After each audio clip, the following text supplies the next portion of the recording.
എല്ലാവർക്കും ഒരിക്കൽ കൂടി ഹോം ടിപ്സ് ആൻഡ് കുക്കിങ്ങിലേക്ക് സ്വാഗതം. ഇന്ന് നമുക്ക് നല്ല ടേസ്റ്റി ആയിട്ട് ഗോതമ്പ് കൊണ്ടുള്ള ഇലയുടെ എങ്ങനെ ഉണ്ടാക്കാമെന്ന് നോക്കാം. ഗോതമ്പ് കൊണ്ടുള്ള ഇലയുടെ ഉണ്ടാക്കാൻ വേണ്ടിയിട്ട് ആശീർവാദിൻ്റെ സെലക്ട് ആട്ടയാണ് ഉപയോഗിക്കുന്നത്. ചപ്പാത്തിയോ പൂരിയോ ഒക്കെ ആണെങ്കിൽ നമുക്ക് സാധാരണ ആട്ട ഉപയോഗിക്കാം. സെലക്ട് ഉപയോഗിക്കുകയാണെങ്കിൽ കുറച്ചും കൂടെ ടേസ്റ്റ് കൂടുതൽ കിട്ടും. ഒരു പാത്രത്തിലേക്ക് 2.5 കപ്പ് ഗോതമ്പ് പൊടി അളന്നെടുക്കുന്നുണ്ട്. ഇതിലേക്ക് ആവശ്യത്തിനുള്ള ഉപ്പും കൂടെ ചേർത്ത് നന്നായിട്ടൊന്ന് മിക്സ് ചെയ്തെടുക്കാം.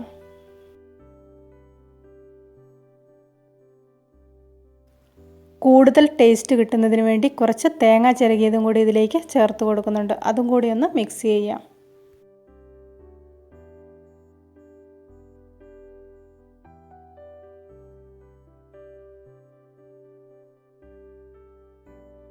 തേങ്ങ മിക്സ് ചെയ്തതിന് ശേഷം ഇതിലേക്ക് കുറച്ച് പച്ചവെള്ളം ഒഴിച്ചിതൊന്ന് കുഴച്ചെടുക്കാം. സാധാരണ അടയൊക്കെ ഉണ്ടാക്കുന്ന പാകം എല്ലാവർക്കും അറിയാമായിരിക്കുമല്ലോ. ആ ഒരു പാകത്തിൽ വേണം ഇത് കുഴച്ചെടുക്കാൻ.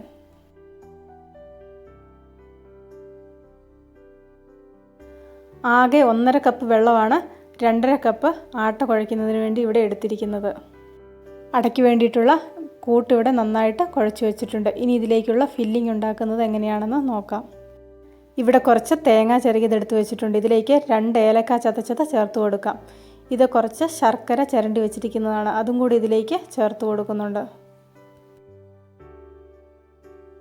തേങ്ങയും ശർക്കരയും കൂടിയുള്ള കൂട്ട് കൈകൊണ്ടൊന്ന് നന്നായിട്ട് മിക്സ് ചെയ്തെടുക്കുന്നുണ്ട്. എങ്കിൽ മാത്രമേ ഏലക്കയൊക്കെ ആ കൂട്ടിൽ നന്നായിട്ടൊന്ന് മിക്സായിട്ട് വരുള്ളൂ. ഇനി കൂട്ട് കുറച്ചെടുത്ത് ഇതൊരു വാഴയിലയിൽ പരത്തിയെടുക്കാം. വളരെ കനം കുറച്ച് വേണം ഇത് പരത്തിയെടുക്കാൻ. കയ്യിൽ വെള്ളം തൊട്ടതിന് ശേഷമാണ് ഇത് പരത്തിയെടുക്കുന്നത്. എത്രയധികം കനം കുറയ്ക്കാൻ പറ്റുമോ അത്രയധികം കനം കുറച്ച് വേണം ഇത് ഉണ്ടാക്കിയെടുക്കാൻ. അരിപ്പൊടി കൊണ്ട് ഇലയട ഉണ്ടാക്കുന്നതിനേക്കാൾ വളരെയധികം കനം കുറച്ച് വേണം ഗോതമ്പ് പൊടി കൊണ്ട് ഇലയട ഉണ്ടാക്കാൻ. എങ്കിൽ മാത്രമേ ഇത് നല്ല ടേസ്റ്റായിട്ട് വരുള്ളൂ. ഇവിടെ നല്ലോണം കനം കുറച്ച് പരത്തിയെടുത്തിട്ടുണ്ട്. ഇനി ഇതിലേക്ക് ഫില്ലിങ് ഒരു സൈഡിലായിട്ട് ആക്കി കൊടുക്കാം. അതിനുശേഷം ഇതുപോലെയൊന്ന് മടക്കിയെടുക്കാം. ഗോതമ്പ് പൊടി കൊണ്ട് ഇതുപോലെ ഇലയട ഉണ്ടാക്കിയിട്ടുണ്ടെങ്കിൽ നല്ല ടേസ്റ്റായിട്ട് കിട്ടും. ഇത് വൈകുന്നേരമൊക്കെ ഉണ്ടാക്കുകയാണെങ്കിൽ ഫ്രിഡ്ജിൽ വെക്കാതെ തന്നെ രാവിലെ നമുക്ക് ഉപയോഗിക്കാം. രാവിലെ കഴിക്കുന്ന സമയത്തും ആ ഉണ്ടാക്കിയ സമയത്തെ അതേ ടേസ്റ്റ് നമുക്ക് കിട്ടും. ഇലയുടെ എല്ലാം ഇവിടെ റെഡിയാക്കിയിട്ടുണ്ട്. ഇതിനിയൊന്ന് ആവിയിൽ വേവിച്ചെടുക്കണം. ഇവിടെ ഒരു അപ്പച്ചെമ്പിൽ വെള്ളം തിളയ്ക്കാൻ വേണ്ടി വെച്ചിട്ടുണ്ട്. ഈ ഇലയുടെയൊക്കെ അതിലേക്കൊന്ന് ഇറക്കി വെച്ച് അടച്ചു വെച്ച് വേവിക്കാം. കുറച്ച് തീ കൂട്ടിയിട്ടിട്ട് വേണം ഇത് വേവിച്ചെടുക്കാൻ. ഈ ഇലയുടെ കളർ കാണുമ്പോൾ നമുക്ക് മനസ്സിലാക്കാം ഇലയുടെയൊക്കെ നന്നായിട്ട് വെന്ത് വന്നിട്ടുണ്ട്. ഇനി ഇതൊന്നുകൂടെ നോക്കാൻ വേണ്ടി ഇതുപോലെ ഒന്ന് മാറ്റി നോക്കിയാൽ മനസ്സിലാകും. ഇലയിൽ കൂട്ടൊട്ടിപ്പിടിച്ചില്ലെങ്കിൽ അട വെന്തെന്ന് നമുക്ക് മനസ്സിലാക്കാം.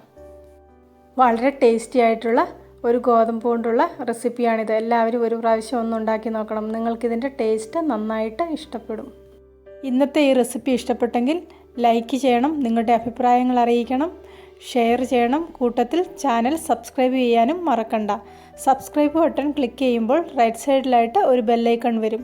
അതും കൂടി ഒന്ന് ആക്ടിവേറ്റ് ആക്കിയെങ്കിൽ മാത്രമേ ഞാൻ ഓരോ വീഡിയോയും അപ്ലോഡ് ചെയ്യുമ്പോൾ നിങ്ങൾക്കതിനുള്ള നോട്ടിഫിക്കേഷൻ കിട്ടുകയുള്ളൂ.